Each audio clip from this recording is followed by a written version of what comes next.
మహబూబ్నగర్ జిల్లా వంగూరు మండల కేంద్రం పోలీస్ స్టేషన్ బయట నుండి చూడటానికి చాలా బాగా కనిపిస్తుంది. లోపలికి వెళ్లి చూస్తే ఎప్పుడు పైనుండి స్లాబ్ పెంకులు పగిలి కింద పడతాయని పోలీసులు భయభ్రాంతులకు గురవుతున్నారు. అధికారులు మాత్రం పోలీస్ స్టేషన్ను పట్టించుకోవడం లేదు.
పంటలకు పెట్టుబడి పెట్టి అప్పుల పాలై రైతులు ఈ జిల్లాలో కాదు జూలై నుంచే అయ్యా వర్షాలు పడతలేవు, వేసినాం పంటలు వేసినాం విత్తనాలు వేసినాం మొలకెత్తలేదు, దీన్ని పరిశీలన చేయండి.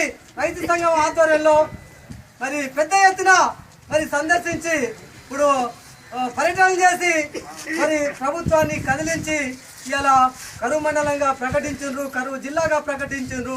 అయినప్పటికీ ఇలా రాష్ట్ర ప్రభుత్వం కేంద్ర ప్రభుత్వాన్ని కోరిందుడుగా చాలా తక్కువ కోరిండ్రు. అంటే మన రైతుల మీద ఈ ప్రభుత్వానికి మరి ఎంత ప్రేమ ఉందో అర్థం చేసుకోవాల్సిన అవసరం ఉంది. ఎంత ఇవాళ దాదాపు మరి 2,000 కోట్లకు పైగా ఇవాళ నష్టపరిహారం అందించవలసిన అవసరం ఉంది ఈ రాష్ట్ర ప్రజలకు. కానీ ఇలా ఎంత ప్రకటించారు ఇలా మరి రాష్ట్ర ప్రభుత్వానికి అందజేస్తే ఒక్క పరిహారాన్ని మరి ఇంతవరకు ఇవ్వలేదంటే ఈ ప్రభుత్వానికి మరి కనికర రైతుల మీద ఎలాంటి ప్రేమ ఉంది, ఎలాంటి దయా దాక్షిణ్యాలు ఉన్నాయి? ఎందుకు రైతుల యొక్క అమాయకత్వాన్ని ఇలా ప్రభుత్వం ఆసరా చేసుకుంటుంది? గత ప్రభుత్వాలు కానీ ఈ ప్రభుత్వం కానీ గత ప్రభుత్వాల కంటే ఈ ప్రభుత్వం చాలా భిన్నంగా వ్యవహరిస్తుంది. గత ప్రభుత్వాల కంటే చాలా మొండిగా వ్యవహరిస్తుంది రైతులు అంటేనే. ఇలా ఉద్యోగస్తుల కంటే జీతాలు పెంచుతూ ఉన్నారు. ఇలా ఎరువుల ధరలు పెరిగినాయి, విత్తన ధరలు పెరిగినాయి. ప్రతి ఖర్చు ఎరువులు మరి పురుగు మందుల విషయాల్లో మరి అనేక రకాలుగా పెట్టుబడులు పెట్టి ఇలా నష్టపోయిన రైతాంగం గురించి మరి ఈ రాష్ట్ర ప్రభుత్వానికి ఎందుకు కనికరం లేదు?